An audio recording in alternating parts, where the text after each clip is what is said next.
तो बिहार ने पेश कर दिया है अपना अब तक का सबसे बड़ा बजट। जी हां, एक ऐसा प्लान जो कहते हैं कि राज्य का भविष्य ही बदल देगा। तो चलिए आज इसी एम्बिशियस 2026-27 बजट की परतें खोलकर देखते हैं। तो सवाल सीधा सा है, आखिर है क्या इस रिकॉर्ड तोड़ बजट के अंदर? चलिए पता लगाते हैं। देखिए, किसी भी बजट को समझना हो ना, तो शुरुआत हमेशा उसके साइज से होती है। तो आइए सबसे पहले उन हेडलाइन नंबर्स पर नजर डालते हैं जो इसकी पूरी कहानी बयां करते हैं। और ये रहा वो नंबर जिसने सारी सुर्खियां बटोरी हैं, 3,47,589 करोड़ रुपए। और सुनिए, ये सिर्फ कोई बड़ा आंकड़ा नहीं है, ये बिहार के इतिहास का अब तक का सबसे बड़ा, सबसे एम्बिशियस फाइनेंशियल प्लान है। ये दिखाता है कि राज्य के इरादे कितने बड़े हैं। और बात सिर्फ इस साल की नहीं है।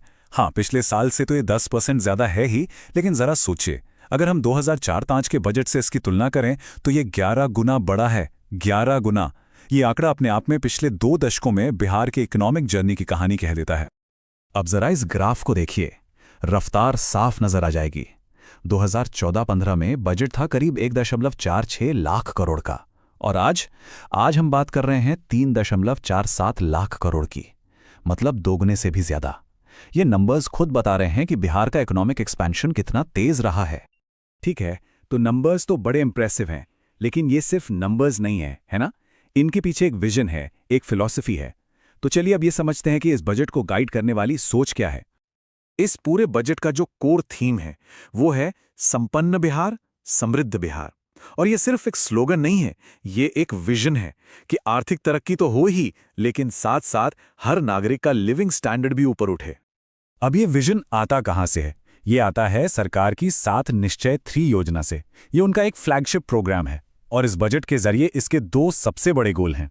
पहला, हर नागरिक की पर कैपिटा इनकम को डबल करना, और दूसरा, 1 करोड़, जी हाँ, 1 करोड़ नई नौकरियां पैदा करना। और इस पूरी योजना की नींव रखी गई है 5 संकल्पों पर: ज्ञान, ईमान, विज्ञान, अरमान और सम्मान। ये सिर्फ भारी भरकम शब्द नहीं है, बल्कि ये वो प्रिंसिपल्स हैं जो बजट के हर डिसीजन को गाइड करते हैं, फिर चाहे वो एजुकेशन में इन्वेस्टमेंट हो या इंडस्ट्री में नई टेक्नोलॉजी लाना। अच्छा, विजन और प्रिंसिपल्स की बात तो हो गई, पर असली सवाल तो ये है कि भाई पैसा जा कहां रहा है। चलिए अब देखते हैं कि एलोकेशन में किन डिपार्टमेंट्स को सबसे मोटी मलाई मिली है।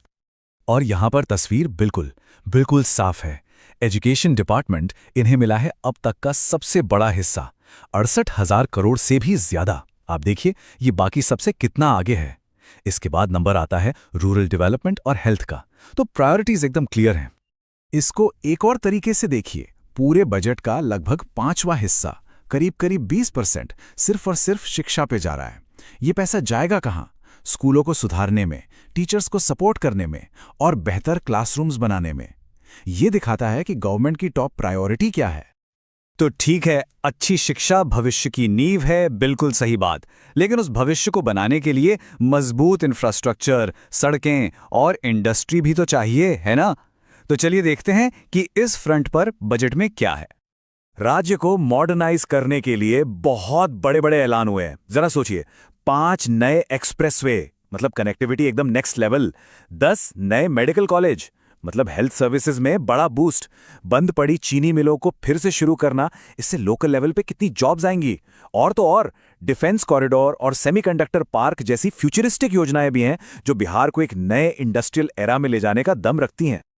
और हाँ, एजुकेशन पर वो जो इतना बड़ा खर्च हो रहा है, उससे जमीन तक पहुंचाने के लिए एक बहुत बड़ा वादा है।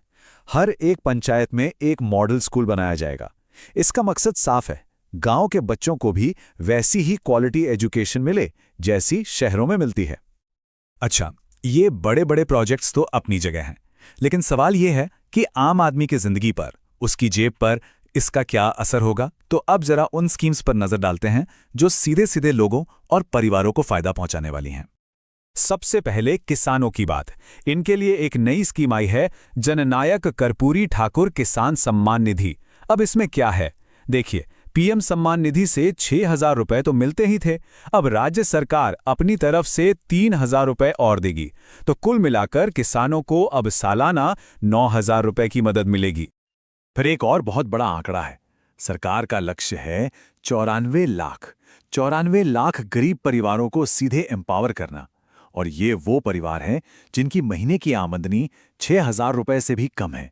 ये सोशल सिक्योरिटी के लिहाज से एक बहुत बड़ा टारगेट है। और विमेन एम्पावरमेंट पर तो खास जोर है। सेल्फ हेल्प ग्रुप्स और दूसरी योजनाओं के जरिए करीब 1.56 करोड़ महिलाओं को डायरेक्ट सपोर्ट दिया जा रहा है। इतना ही नहीं, जो गरीब परिवारों की महिलाएं हैं, अगर वो अपना कोई बिजनेस शुरू करना चाहें तो उन्हें 2 लाख रुपए तक की मदद देने का भी प्रावधान है। ये एक गेम चेंजर हो सकता है। तो हमने देख लिया कि पैसा कहाँ खर्च होगा। अब आखिर में इस पूरे बजट का एक क्विक फाइनेंशियल हेल्थ चेक कर लेते हैं। तो देखिए, सरकार की कमाई और खर्च का हिसाब किताब क्या कहता है। सबसे बड़ी आमदनी होती है सेंट्रल टैक्सेस में, जो राज्य का हिस्सा होता है वहां से। और सबसे बड़ा खर्चा वो होता है सोशल वेलफेयर स्कीम्स पर, मतलब महिलाओं, बच्चों और जरूरतमंदों की मदद पर। और किसी भी बजट के हेल्थ का सबसे बड़ा इंडिकेटर होता है फिस्कल डेफिसिट, यानी राजकोषीय घाटा। आसान भाषा में कहें तो कमाई और खर्च के बीच का अंतर। इस बजट में यह घाटा स्टेट जीएसडीपी का 2.99% रहने का अनुमान है, जो इकोनॉमिक एक्सपर्ट्स के हिसाब से एक कंट्रोल लेवल माना जाता है। तो इसमें कोई शक नहीं कि ये एक बहुत ही एम्बिशियस, एक बड़ा प्लान है। लेकिन एक बजट आखिर में होता तो एक प्लान ही है, असल चीज है उसका इम्प्लीमेंटेशन। तो एक सवाल जो यहां सोचने वाला है वो ये कि बिहार के इस बड़े सपने को, इस बड़ी योजना को हकीकत में बदलने की राह में सबसे बड़ी चुनौती, सबसे बड़ी रुकावट क्या होगी।